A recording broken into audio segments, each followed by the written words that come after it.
উত্তাল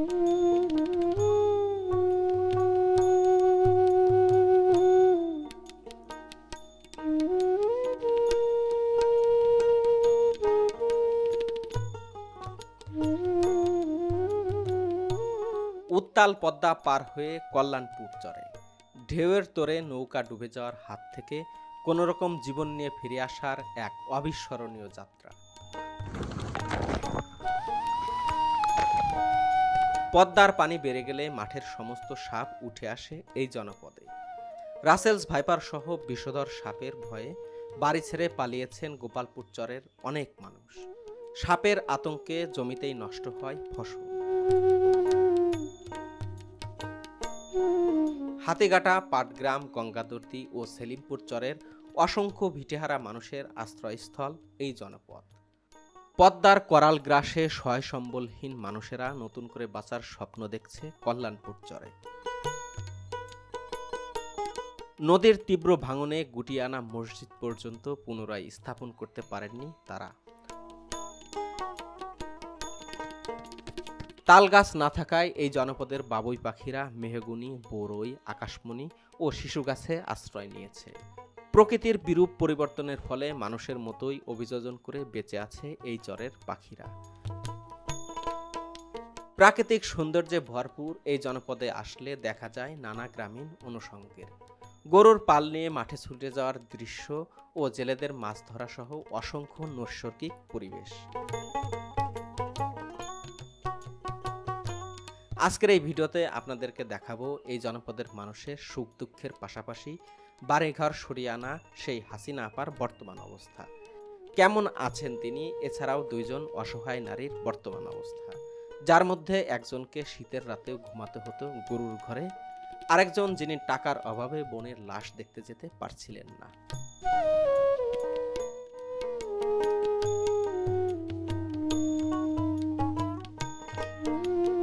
গামছা কাজল ভাইয়ের বাইকে চড়ে রওনা দিলাম গোপালপুর চরের দিকে। আমরা প্রথমে গোপালপুর চরে যাব, এরপর যাব কল্যাণপুরে। জানা মতে এখন পর্যন্ত রাস্তাঘাট পুরোপুরি তলিয়ে যায়নি। ঘাটে এসেই বিপত্তি বাঁধল বাইক নিচে নামাতে গিয়ে। কাজল ভাই নামতে গিয়ে কোনোরকম মাথায় কলা গাছ ঠেকিয়ে নামলেন, সাথে সহযোগিতা করল বন্ধু রিজভি। নদীর খাড়াঢালের পাশ দিয়ে খুব সাবধানে উঠানো হচ্ছে বাইক। একটু ভুল হলে বা চাকা সরে গেলে বাইক শুদ্ধ যেতে হবে পদ্মায়।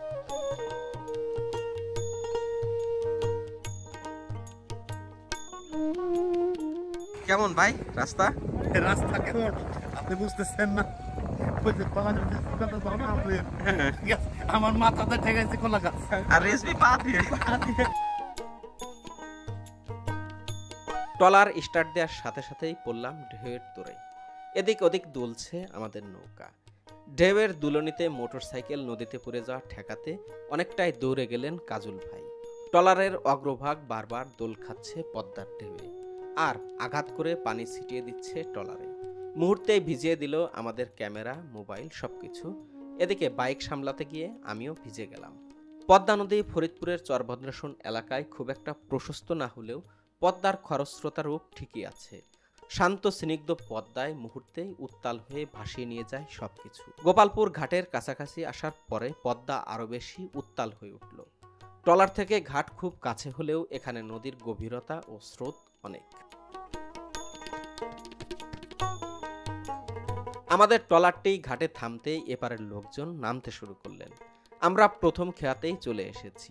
সকালের বাজার ধরতে লোকজন গাভীর দুধ ও কাজের জন্য নাস্তা নিয়ে বের হয়েছেন। আপনারা যদি কেউ চরে ঘুরতে আসেন, চেষ্টা করবেন খুব ভোরে আসার জন্য, কারণ ভোরে আসলে একটি জনপদের পুরো দিনের চিত্র একবারেই দেখা হয়ে যায়।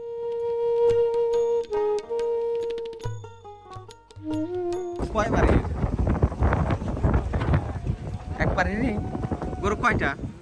গরু 14টা না? কতটুকু হয়েছে দুধ? 21 কেজি। 21 কেজি। এখন দুধের দাম কেমন পাচ্ছেন? 60 টাকা না? একটু কম না? দুধের দাম একটু কম কম লাগে না? কমই তো লাগে। আরো তো 70-80 টাকা আরো কয়েকদিন আগেও ছিল। এখন বিয়ে হয় না বাবা। হ্যাঁ, যা বিয়ে হয় বাজার তাই বেশি লোক। হ্যাঁ হ্যাঁ, তার তো বেশি বেশি হয়তো তো করতে বেশি।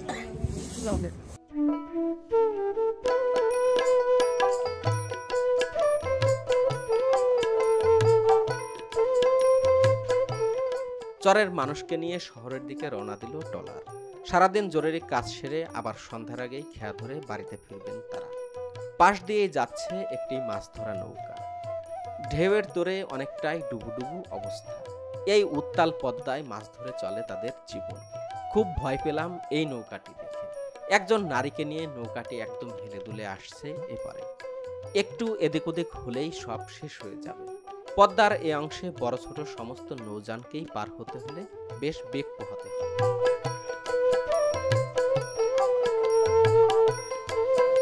আবহাওয়া খুব একটা ভালো যাচ্ছে না। আকাশে কালো মেঘ করেছে, বাতাসে দোল খাচ্ছে বাবুই পাখির বাসা ও লাল শাকের ডোকা। নদীর এই অংশে ভাঙন শুরু হয়েছে। একটা সময় এই জায়গাতেই চরভদ্রাসন বাজার ছিল। 1954 সালের ভাঙনে সবকিছু বিলীন হয়ে গেলে চরভদ্রাসন বাজার স্থানান্তরিত হয় ওপারে। বলা যায় এটি সেই আদি চরভদ্রাসন। ব্রিটিশ সহ নানা দেশি বিদেশি বণিকদের জাহাজে জমজমাট থাকত এই বাজারটি।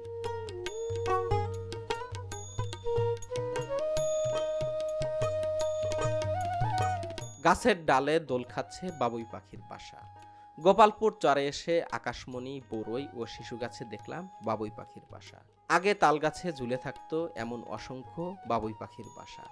আস্তে আস্তে তাল গাছ কমে যাওয়ার ফলে বাবুই পাখিরাও তাদের আশ্রয়স্থল বদলেছে। মাত্রা অতিরিক্ত কীটনাশক ব্যবহারের ফলে প্রকৃতিতে মৌমাছি অনেকটাই কমে গেছে।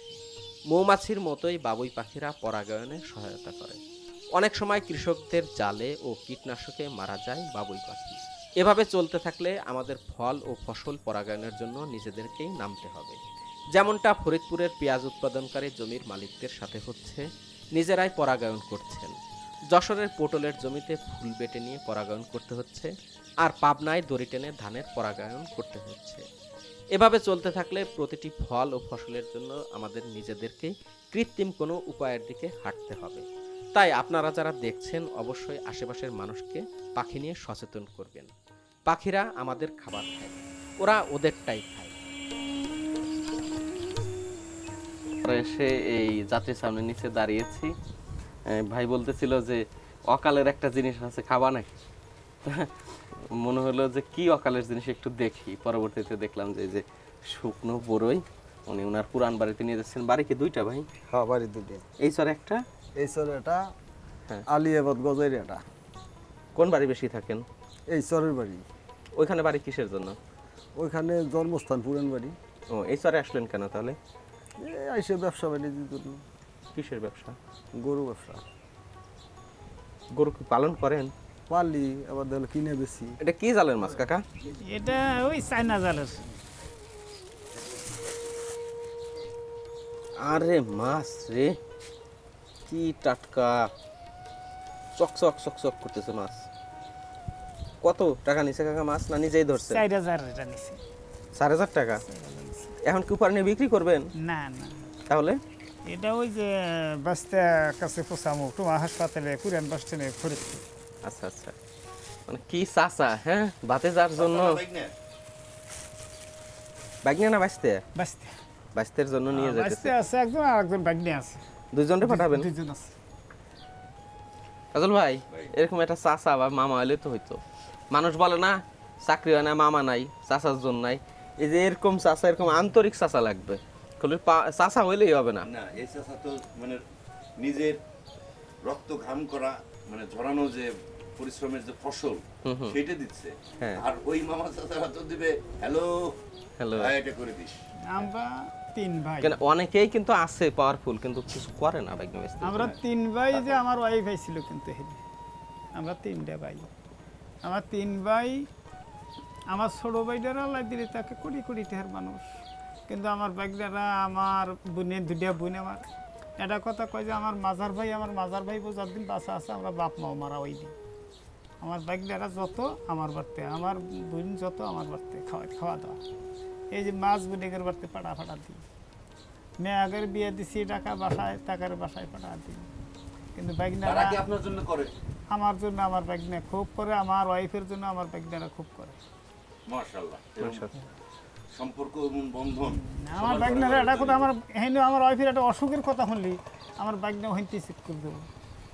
হ্যাঁ, 5000 লাগে পাঠা দেবো, সমস্যা নেই। তাহলে আপনারা সন্তান পাইছেন? মেয়ের জামাইরও ওইরকম তাহলে তো করে। বাইক না বাইতে না, সন্তান, এটা তো সন্তান। হ্যাঁ এরকম করে। এরকম সন্তানের জন্য কষ্ট করা যায় বাজান? বোঝেন না, আমার বাইকটা এটা কথা কেমন মাজার মামি যতদিন বাসা আছে আমাকে আর দুনিয়া মনে করি যে আর কিছু নাই, এই যে আমার আর দুজন ছাড়া। আমার আর দুই ভাই তো তারা টেহা পয়সা আলা মানুষ, টাকার গুনতায় ধরে না।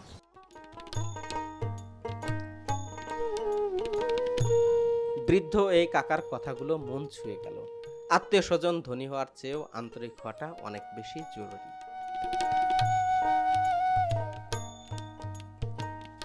তাদেরকে বিদায় দিয়ে এইবার আমরা রওনা দিলাম জনপদের দিকে। এই রাস্তা বর্ষায় অনেক সময় ডুবে যায়।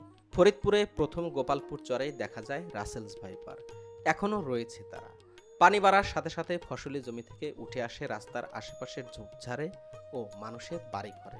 গোপালপুর চরের মানুষ এই সময়ে মাছ ধরে জীবিকা নির্বাহ করেন। বছরের এই সময়টাতে চরের মানুষের খুব একটা কাজকর্ম থাকে না। পানিবন্দী জীবনে সারাদিন গল্পগুজব করে চলে তাদের জীবন। রাসেলস ব্যাপার এবছর কেমন চরে?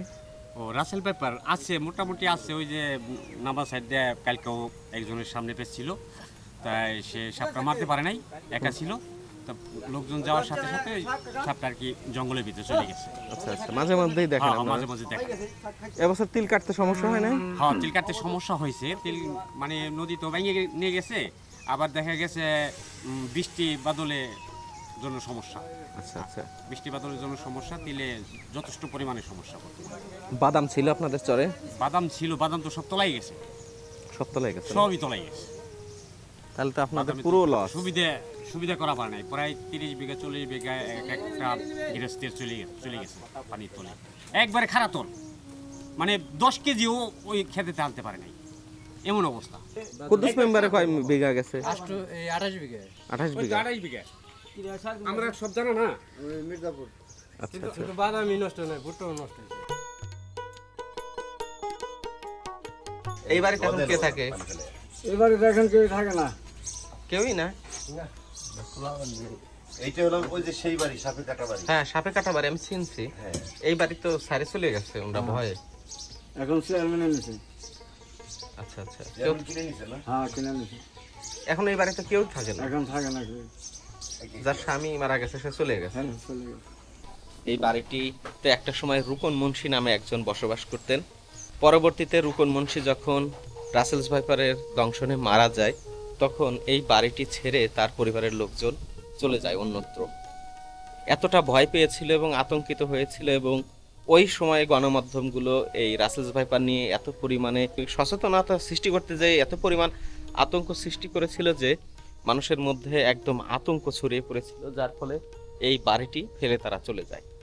এমন আরও অনেক বাড়ি রয়েছে, আরও অনেক পরিবার রয়েছে যে পরিবারে রাসেলস ভাইপারের কামড়ে এই চরের অনেক মানুষজন মারা যায়। এই বাড়িটি দীর্ঘদিন পরিত্যক্ত থাকার পরে পরবর্তীতে এই পরিবারের লোকজন স্থানীয় একজন চেয়ারম্যানের কাছে বিক্রি করে দেয়। পরবর্তীতে চেয়ারম্যান এই বাড়িটি কিনে নেন এবং এই বাড়িটিতে এখন আর কোনো মানুষজন থাকে না।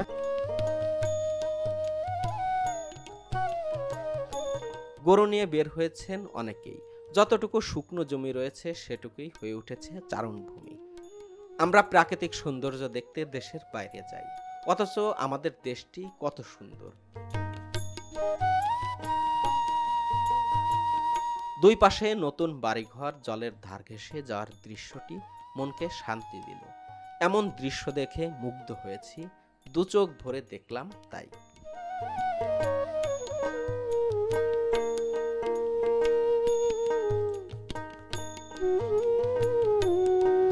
বর্ষা মৌসুমে এই পাশটি হয়ে ওঠে স্থানীয় মানুষের নৌকা রাখার ও মাছ ধরা জেলেদের ঘাট। ব্যক্তিগত নৌকাগুলোও এপাশে বেঁধে রাখেন তারা, এবং চরের এক প্রান্ত থেকে অন্য প্রান্তে মানুষ এই খাল দিয়েই যাওয়া আসা করেন।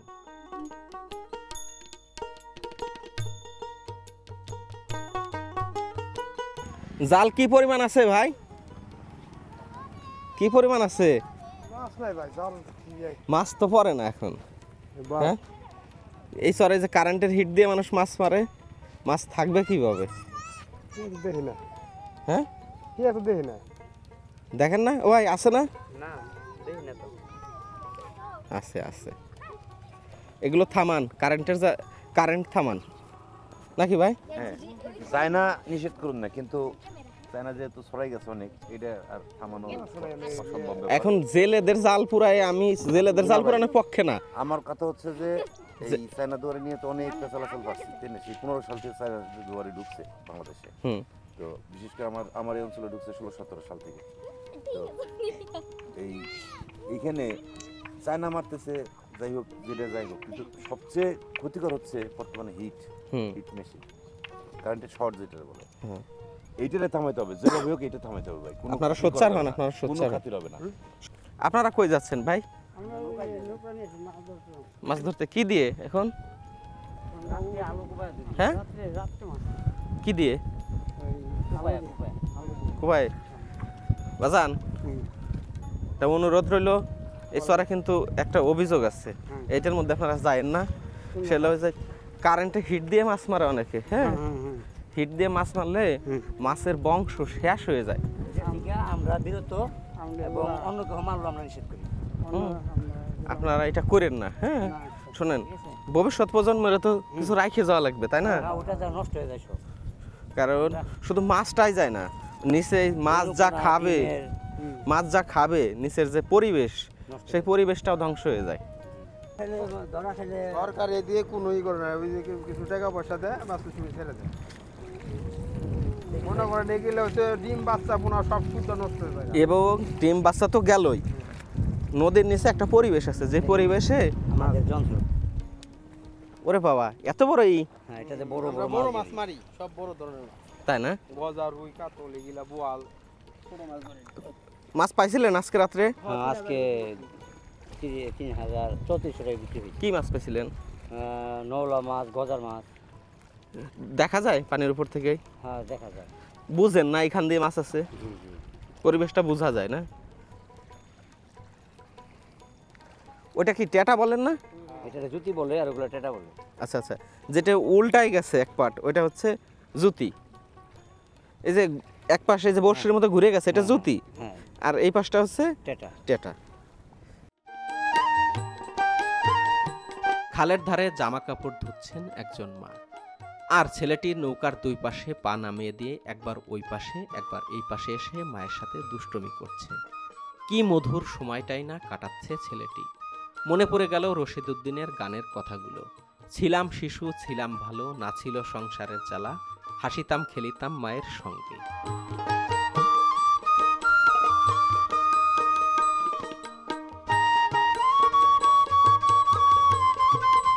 ঘাটের পাশেই পাট নিয়ে আসছেন কৃষক ভাইরা। বছরের এই সময়ে বিকল্প কোনো ফসল না থাকায় বাধ্য হয়ে কৃষকদের পাট চাষ করতে হয়। পানি বেড়ে যাওয়ার আগেই পাট কেটে পাতা ঝরিয়ে নিয়েছেন তারা।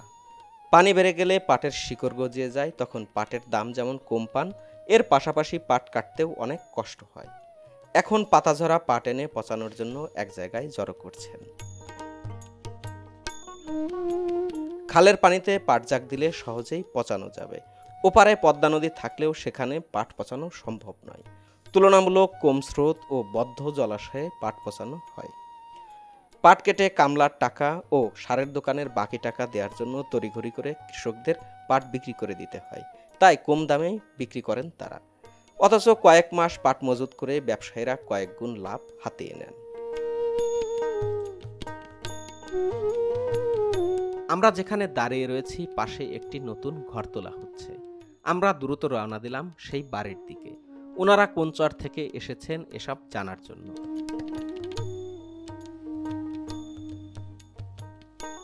ইটের ভাটা ছিল নাকি এখানে?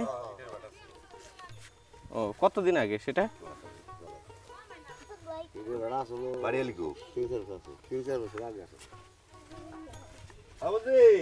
এটা কিসের ঘর হচ্ছে ভাই?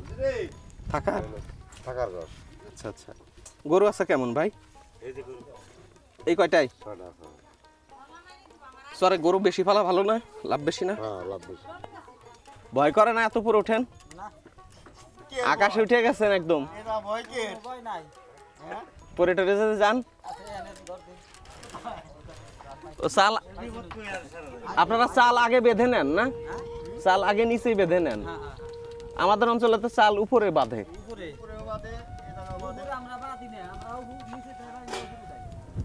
কষ্ট বেশি হয় না এতে? এতে কষ্ট বেশি না?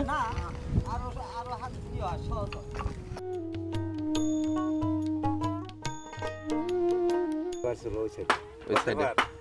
যে খাওয়া পারে আইছেন না হ্যাঁ। রাস্তা না রাস্তার বাড়ি বাড়ি আছে লোক এইখানে আসলেন কেন? ওপার তো ভালো ছিল না? মানে ভেঙে নিয়ে গেছে না ওই পার ভাঙছে না? এই বাড়ি হ্যাঁ হ্যাঁ। খেয়াঘাটের ওইখানে বাড়ি ছিল নাকি? মানে গ্রাম আসল না আচ্ছা আচ্ছা। কতদিন আগে? কত বছর তো আমি আসলাম যখন তখন দেখলাম না কোনো বাড়ি ঘর, তাহলে আরো আগে ছিল এই তো? বুঝতে পারছি। এই জায়গা কি কিনলেন না ভাড়া? চাচা না? এখন কি শোন করা দিতে হবে না? বছরে কেমন টাকা দিতে হবে? বছরে 5,000 দেওয়া লাগবে। বাড়ি ভাড়ার মতোই, জায়গা ভাড়া। টিনের চালের উপর ইট কেন ভাই? টিনের চালু করে মানে বাতাস উড়ে না যায় ভাড়া দিছি। ও, আবার এই টিনের চালের সাথে ইট দিয়ে দেওয়া যায় না?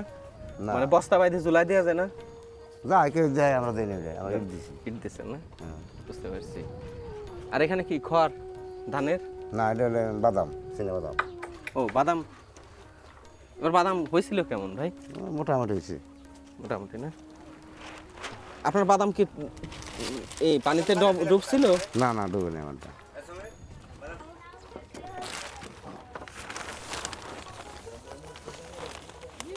ও, ইঁদুর কেমন ভাই?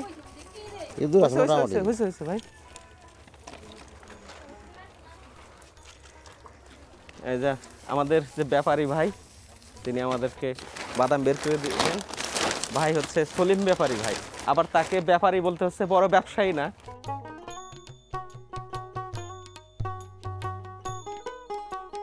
পচা ভুট্টা দেখি করবেন? বড়তে খায়, কোথায় খায়? ও বড়ি ফেলানি নাই কিছু? না। হ্যাঁ, কোথায় খায়? আসে খায় না লাইলাম না। চা দিয়েছেন, এদিকে তার বাড়ির একটি ঘর নির্মাণ হচ্ছে। 1 বছর হলো তিনি এখানে এসেছেন। নদী পাড়ে তার বাড়ি ছিল, এখানে এসে জমি শনকরা নিয়ে তিনি বাড়ি করেছেন। এবছর থাকার ঘর আরেকটু প্রসারিত করতে আরেকটি ঘর তৈরি করছেন। থ্যাংক ইউ, অনেক ধন্যবাদ আপনাকে। আসলে লাল চা। মেঘনা চাইতে বৃষ্টি না? হ্যাঁ।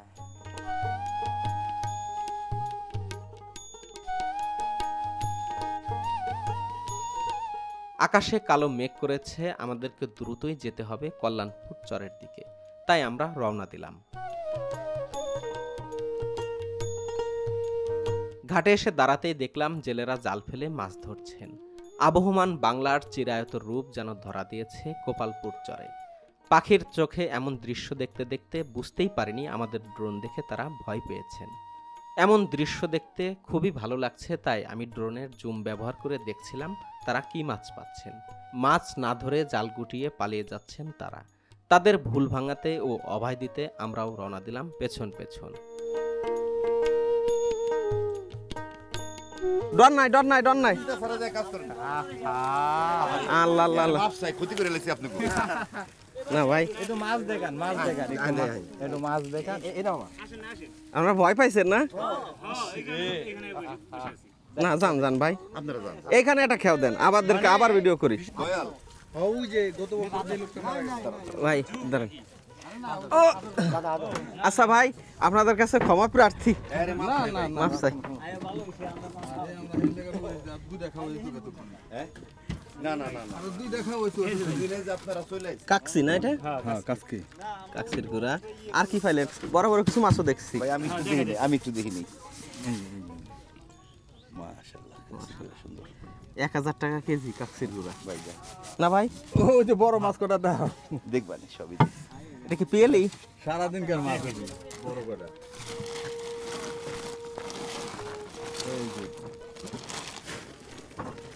আরে এই সারা দিনের খাটনির মাছ, এই পাল্লাটা নামাই দিদি ভাই। এ ভাই, তেলের টাকা উঠবে? এ ভাই ওইটা কি মাছ? এটা না এই যে বড়টা, এটা ওই যে বড়টাও কি গাইরে? এটা পাঙ্গাস, ওটা পাঙ্কা। এটা গাইরে। এটা গাইরে বাসা নাই এর ভিতরে এই বাসার গাইরে নিয়ে ভেজাল লাগে এইটার আমি একদিন বাসা কইছি হ্যাঁ এই নিয়ে কতজন কত কিছু আমার আমি পদ্মার পাড়ের ফুলা আমার যদি বাসা মাছ বুঝি নাই মুশকিল নেই বাসা আছে লম্বা আর কি ভাই শরীর নাই এই কটা মাছ সব খালি এই যে দেখো দেখতে পারেন দেখতে পাবেন আর আপনাদের আরে ভাই আপনাদের ক্ষতি করে গেছে এই জন্য ক্ষমা চাই না না কাকা রাগ নাই আমি তো? চর নিয়ে কাজ করি হ্যাঁ এখন রাগ নাই তো না না আর কোনো রাগ নেই আমরা বুঝতে পারি এই যে আপনারা ভয় পাইছেন আবার আমিও কিন্তু খুব কাছে ড্রোন নিয়ে আর সাহস পাই না যদি বইটা দেখে একটা বাড়িটারি দেয় আপনারা যেমন ডরে থাকেন আমরাও ডরে আমরা যখন কাজে আসি অনেকগুলো মানুষের 1 ঘন্টা বলতে হচ্ছে 20 জন মানুষ থাকলে 20টা ঘন্টা নষ্ট হয়েছে আপনারা জান ভাই ভাই ভাই ওস্তাদ হ্যাঁ চোখ দিয়ে পানি এসে গেছে তো আপনার কার না না ব্যথা পাইনি তো সত্যি হ্যাঁ পাটে পড়ছে তো মানে সোজা ঢুকছে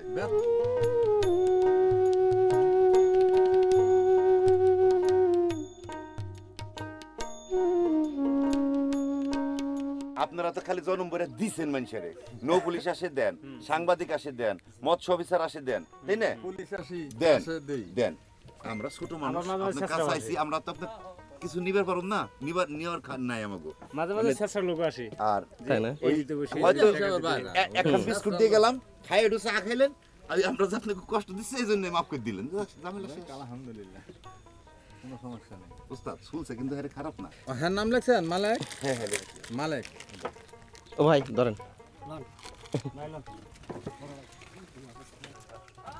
মালিক ভাই আসি ভালো থাকেন সবাই লেখা থাম গামছা কাজল আসি ভাই হ্যাঁ আপনি কষ্ট নিলাম না আমরা কষ্ট করেছি আপনারা কষ্ট পাইছেন আমাদের জন্য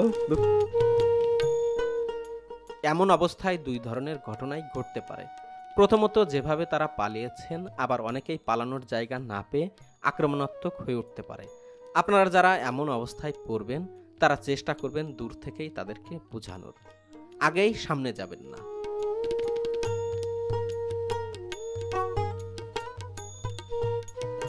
খুব ভয় পেয়ে গেছিল তাই না ও ভাই বিভিন্ন জন্তু বিভিন্নভাবে এই যারা জলে বাস করে হ্যাঁ এটা যন্ত্রণার শিকার হয়তো তো ওইটা চিন্তা করছে হয়তো আমরা ওইরকম কেউ এই জন্য সব ভাগছে ফিটিং পার্টি হ্যাঁ না পরে তো তারা জড়াই ধরলো মানে ভালোবাসাটা বুঝছে আর কি পরে যে না আমরা তাদের ক্ষতির জন্য আসিনি ভালো তারা তাদের কাজ করতেছে আমরা আমাদের কাজ করতেছি।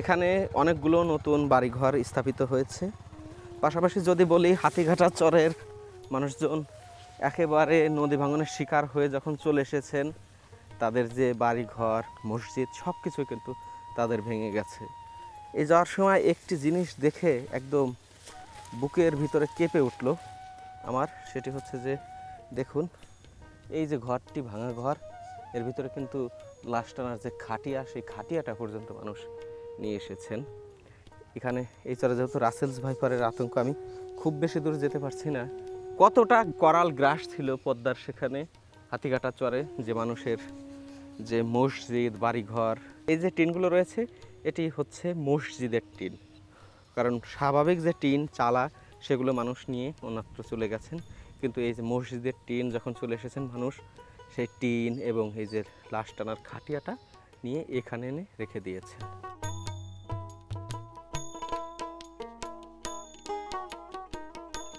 পার্কগুলোতে প্রচুর সাপ এই যে জায়গা গাফাইলে এসেছে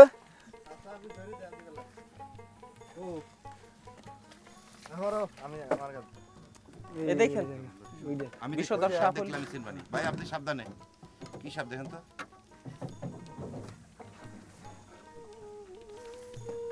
আছে ভিতরে এই যে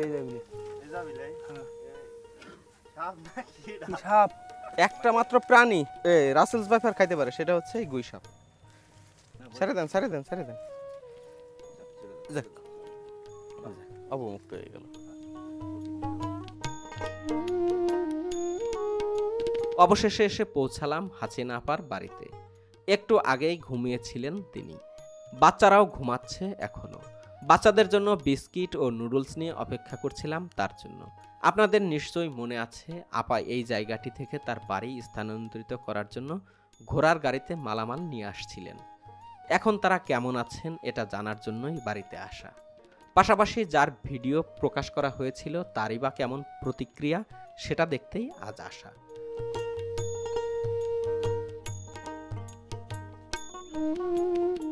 বিভূতিভূষণ বন্দ্যোপাধ্যায় পথের পাঁচালীতে নারী ছিল না, ওই দিন আপনাকে দেখে আমার মনে হচ্ছিল সেই পথের পাঁচালীর উপর মারা সর্বজয়া আসি রাগাই চালাইছেন আপনার আপনার বাড়ি কি এদিকেই না অন্য কোথাও ছিল? বাড়ি ওই সাথে ছিল না, না তো ভিডিওতে দেখছি বাড়ি খুঁজে না না সেই বাড়ি বলে নেই, আদি বাড়ি ছিল কোথায়? সেটা শালে তাহলে সংগ্রামী মানুষ সব দিক দিয়ে একটা মানুষ কতটুকু সংগ্রামী হইলে একটা বাচ্চা আবারও মনে করাই দেয়, একটা বাচ্চা তার কোলে একটা বাচ্চা উঠাই দিচ্ছে সেই ইসের উপরে খড়ির উপরে, হ্যাঁ উঠাই দিয়ে লাগাম ধরে সে চালাচ্ছে। তাও কি মানে গাড়ির দৌড় কি? হ্যাঁ এই দুপাশে গুট্টা গাছ সে ঘোড়া নিয়ে দৌড়াই যাচ্ছে।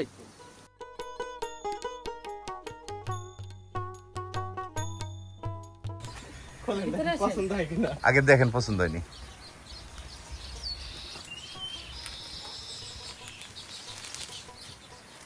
অনেক সুন্দর আছে। খুশি হয়েছেন? থ্যাংক ইউ আপা। আমার বোন বাইরে যা দেবে তাই খুশি।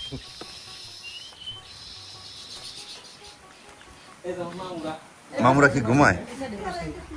মামুরা ঘুমাবে লাগছে, সমস্যা নেই।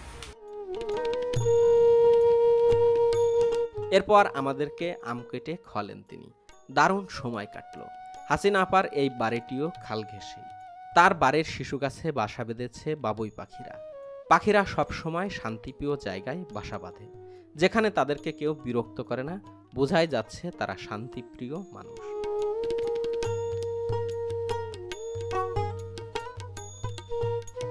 আপার বাড়িতে মাচানের দোল খাচ্ছে ধুন্দুলের লতাগুলো। আমাদেরকে আজ অনেকবার অনুরোধ করেছেন রান্না করে খাওয়ানোর জন্য।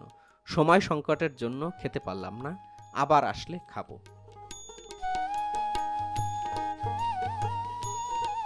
আপাও আসছেন আমাদেরকে এগিয়ে দিতে।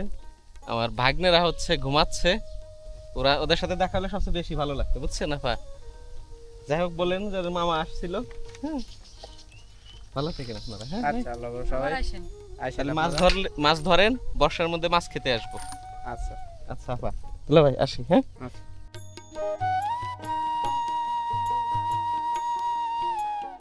হাসিনা আপার বাড়ি থেকে বের হয়ে আমরা রওনা দিলাম অসহায় সেই কাকির বাড়ির দিকে। রাস্তার দুই পাশে কাশবন আর কলা গাছ। এমন পরিবেশ দেখতে যতটা মুগ্ধ হই, ততটাই ভয় করে সাপের আতঙ্কে। কখনো রাস্তা, আবার কখনো কাদামাটি ডিঙিয়ে যাচ্ছি আমরা। সামনে আগাতেই চোখে পড়ল একটি বাড়ি। স্বামী স্ত্রী মিলে সুন্দর সময় কাটাচ্ছেন তারা। ঘরবাড়ি জীর্ণ হতে পারে, তবু এমন পরিবেশে প্রিয়জনের সাথে মিলেমিশে থাকতে পারলে এই পরিবেশই হয়ে ওঠে স্বর্গীয়। আমি কাকা কাকির সাথে গল্প করতে এগিয়ে গেলাম।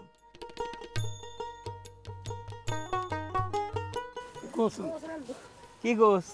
মুরগি ফার্ম পারাবেন না? ঘরে বারে কয়জন আপনারা? পাঁচজনই। কে কে? চারজন? পোলা আছে না? পোলা আছে না? কি করে? এই গাড়ি চালায়। কিসের? হাল ব্যবহার করছি। ও, আর কাকে আপনাদের বাড়ি ছিল কোন জায়গা আগে? ওকে বাড়ি এই নিয়ে আসছে। ও, কি হয় আপনার? স্ত্রী। স্ত্রী। তো ওগো কইতেছেন, তো আপনাকে বাড়ি কোথায় ছিল? একবারে তো হরিরামপুর একবারে তো দেখি। হরিরামপুরে না? আরেকটা গেলাম হেনতলিং গেলাম। হুম। তারপরে গেলাম হইলো নারাট্টাতে গেলাম ওই আলমী খুলে বাড়ি নেই। হেনতে ভাঙছি, হেন থেকে 1000 বিঘা। 1000 বিঘাতে ভাঙিয়ে গেছি শালিপুর। শালিপুরের বর্তমানে হেনে। বাঙ্গাসুরা শেষ নাই। হ্যাঁ না। আচ্ছা দেখি একটু বাড়ি ঘর আসেন, ওঠেন একটু দেখি। এইখানে আসছেন কতদিন কাকা? এনে 8-10 বছর গেল। 8-10 বছর। বাড়ি ঘর একদম জীর্ণ শীর্ণ। বাড়িঘর ঠিক করেন না? হ্যাঁ করি আস্তে আস্তে। নাকি আবার ভাঙার ভয় পান? আবার তো ভাঙবার ভয়তে থাকি, চলে জায়গায় তখন। এই জন্য ঠিক করেন না? যত কষ্টে থাকা যায়। হ্যাঁ এই যে পাশে মুরগির খুব, মুরগি পালেন? হ্যাঁ গোটা 3 আছে। গোটা 3 আছে। আর এই ঘোড়ার গাড়ি দেখি করেন কাকা? এবার খেপ টেপ দেয়, খেপ দিনে বাড়ির খেপ চলে। খেপ মারেন? না।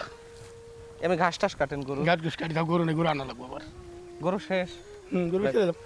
গরু শেষ না ঘোড়া শেষ? না গরু ঘুরাচ্ছি, ঘোরা বাড়ানো কয়েকদিন মধ্যে। আর এই সন কাটছেন কেন? বেড়া করে দিবেন বিলকি বিলকি বানতে লাগবে। ও তাই না, বেড়াটা এটা তো সোন কাশ না। না এটা শোন, এত বড় সোন? এটা হাইনি কয় এটারে, হ্যাঁ এটার হাইনি শোন হলো যে খাটোটা। এটা কি কাইছে না কাকা? হ্যাঁ এটা কাইছে, কাইছে হাইনি কয়। কাইছে কিন্তু এখনো হয় নাই, মোটা হ্যাঁ মোটা হয়নি। বুঝতে পারছি। যা হোক, এমনি তো কাকা সুখে আছেন তো? না সে আর খারাপ না, ভালো গেছে বাজান। হ্যাঁ ভালো সুখে আছেন না? হ্যাঁ বাড়ি ঘর ভাঙাচোরা যাই থাক, তরি আল্লাহ তরকারি। যে সরকার আয় শুই ভালো। হ্যাঁ, এইখানে কে থাকে? আমি থাকি এখানে কাকা কাকি থাকেন আপনারা না? আর এই পাশে ছেলে? ছেলে থাকি ছেলে ছেলের বউ? না ছেলে বিয়ে করেনি। তো ছেলে কয়জন? একটা ছেলে। তা বললেন 4 জন থাকি, আর কে? ওই মেয়ে আছে বাড়ি মিথ্যা। ও আচ্ছা, আসে। এটা হচ্ছে আমাদের কাকা কাকির ঘর বাড়ি, এখানে থাকেন। এই বেড়া ভেঙে জাল না হয়েছে না? বেড়া দোয়া লাগবো আবার। আচ্ছা কি খাইছেন কাকা? সকাল রুটি খেয়েছি। কি রুটি? রুটি। ও, রুটি লালটা না হ্যাঁ। কিনা রুটি? কিনা। কিনাটা কি লাল? না সাদা। সাদা। এ রুটি থাক, এ আটা আর আটা নাই। আটা হচ্ছে আসল যে গম না, ওটা হচ্ছে আসল রুটি। যাই হোক কাকা, আল্লাহ সুখে রাখছে, ভালো থাকেন।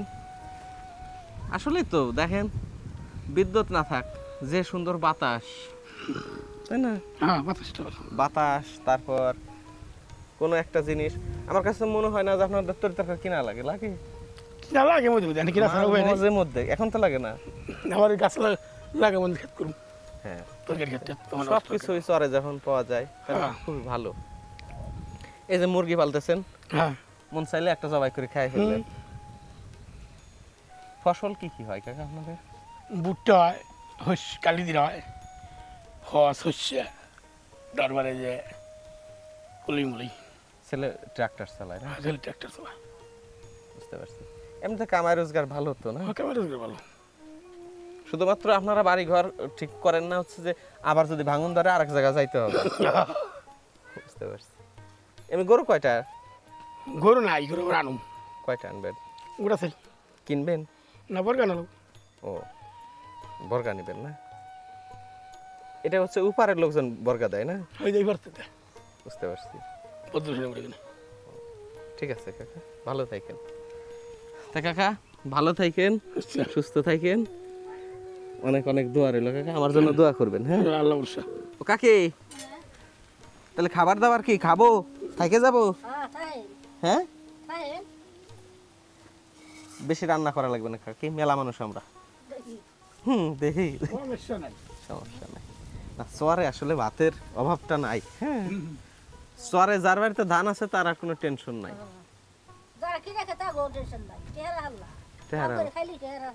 হ্যাঁ,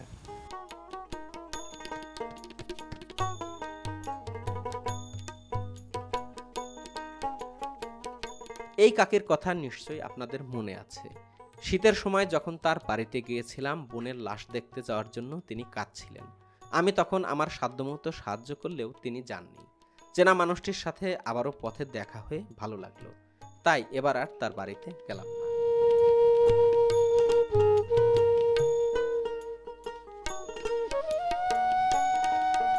এরপর আমরা আবারও রওনা দিলাম সামনের দিকে। কেমন আছেন সেই কাকি? সামনে আগাতেই দেখলাম তিনি মাঠে জমি নিড়াচ্ছেন। ক্যামেরা করে নিয়ে গেছিলা? ও বাজান, আমি চিনতে পাইনি। বসো বাজান। বসি বসি বসি। চিনছেন এবার? এইবার চিনতে পারি। আমার এই জগৎ কেউ নাই বাজান, আল্লাহ ছাড়া, তোমাকে ছাড়া বাজান। আমার জগৎ কেউ নাই বাজান, তোমাকে ছাড়া বাজান। চোখে দেখি না, কানে শুনি না, দাঁত মুখ বিষ করে সব সময় বাজান। বসো বাজান, আমি চেয়ারে না দেখি। চেয়ার লাগবে না কাকি, বাজান বসো। আমি গরিব মানুষ বাজান, আমারে সবাই কয় বাজান রে, আমি কেমন জানি হয়ে গেছি বাজান। তোমরা আমারে ডাক দিছো, আমি কিন্তু বাজান তোমাকে চিনতে পারি না। ওই চহিদার মধ্যে বাজান। পরে চিনলেন কেমনে? ওই চিনলাম পরে, ওই যে কইলা, ওই যে এইটা দেখছি আর ওই ব্যাগটা দেখছি। দেখে হেসে দিয়া বসেন। কইলার এনে বউ ভাজান সেটা বউ ভাজান আমার আল্লাহ ছাড়ার ভাজন তোমাকে ছাড়া না কেউ নাই জগতে। না আমি তো আপনার খোঁজ নিতে আসছি, বলছিলাম যে আসবো, কথা দিয়ে গেছিলাম। হ্যাঁ ভাজান কইছিলা ভাজান পুতারটা থাকে বিদেশ, আমার বাদ কাপড় দেয় না, আমার খোঁজ খবর নেয় না, নিত না। ওই বউর লগে বউর মা বাপের লগে চলাফেরা খাওয়া দাওয়া সব কিছু আমি অনেক বাজান পরেই গেছি। আমি ওখানে আল্লাহ ছাড়া আমার কেউ নেই জগতে। আব্বার মতন বাজান না আমি তো বাজানের মতো, আমি তো কইছি বাজানরে ফোন দিবা আর মাঝে মাঝে যোগাযোগ করতে, আর তো ফোন দেন নাই। আমি তো বাজান মোবাইল চালাইতে পারি না, তার তো আমার মোবাইল নেই। মোবাইল একখানা আছে বাজান, আমি নাম্বার চিনি না। এটা দিয়ে ওষুধ খাইেন। হ্যাঁ তো ভালো থাকেন, দোয়া করেন। আমি কথা দিয়েছিলাম আসতে চাওয়ার জন্য আসছি। হ্যাঁ আচ্ছা বাজান ঠিক আছে কাকি। আব্বা তুমি তাইছো, তোমরা তাইছো বাজান কষ্ট করে, আমি তো তোমাকে কিছু করতে পারলাম না বাজান। চেয়ার এনে দিলেন? চেয়ারটা তো স্বাভাবিক দিলাম, এটা না চেয়ার অনেকে দেয় না। দেয় না? হ্যাঁ আমি বাজান গরিব মানুষ, এতিম মানুষ, পাগল ছাগল মানুষ, আমি ওখানে শহর দিছি, আমি সারাই লাইছি। তোমরা ডাক দিছ, ডাকলাম, আমি বয়ে রইলাম, কখন বয়ে থেকে আবার ডাক দিলা তো বললাম তোরা কে রে, তোরা কে? শ্বাসে দিয়া মন্ডা আল্লাহ আমার হ্যাঁ নাই, আমি বললাম আমার সেই বাজানের আইছে, সেই দরদির আইছে আমার, তাই আমি আইলাম বাজান। বাজান রে কোন দিন জানি আল্লাহ নিয়া জায়গা লয়া জায়গা তার ঠিক নাই। ওখানে আল্লাহ কোন দিকে কোন সময় নিয়ে যাব সেই চেষ্টাই সেই চিন্তাই বাজান। আল্লাহ যদি রহমত করে আবার আসবো বাজান। হ্যাঁ আমি আসবো। তুমি আমার ফেরের পুতের মতন, আমার পুতে তো আমার চাই না বাজান। তুমি আমার মা কইছো না, মনে করবা আমি তোমার মা, তুমি আমার পুত। আমি আসবো কাকি, প্রতিবারই আসবো। আসবা বাজান, আয়া এ দুঃখিনী মারে দেখতে যাইবা। আচ্ছা তুমি আসবা বাজান। এরপর আসলে আপনার জন্য একটা কাপড় নিয়ে আসবো, আমি শাড়ি নিয়ে আসবো। বাজান আল্লাহ ভরসা কইছো তাই পাইছো না নিয়ে আসবো বাজান রে, আল্লাহ ছাড়া কেউ নেই বাজান। এই এখন ধরে আমার মাথায় কিলাইতে কন্যাইতে এমন বয়ে চোর পানি করছি, আর আমি কোনো জবাব করি নাই।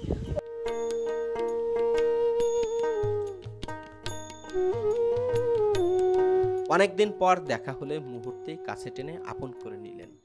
জানি না তার ছেলেকে কেউ ভিডিও দেখিয়েছে কিনা, অথবা তার চোখে পড়েছে কিনা। তার মা এখনো তার জন্য পাগলের মতো অপেক্ষা করছেন। কখন কার প্রাণ পাখি চলে যায় কে জানে। মাকে দেখতে আসুক ছেলে, ফিরে আসুক মায়ের কোলে, এটাই থাকবে আমার প্রত্যাশা।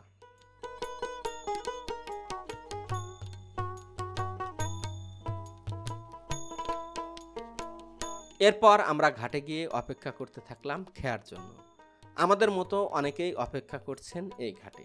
খেয়া এসে ঘাটে থামতেই একে একে সবাই উঠলেন খেয়াতে, আর আমরা মোটরসাইকেল নিয়ে উঠলাম।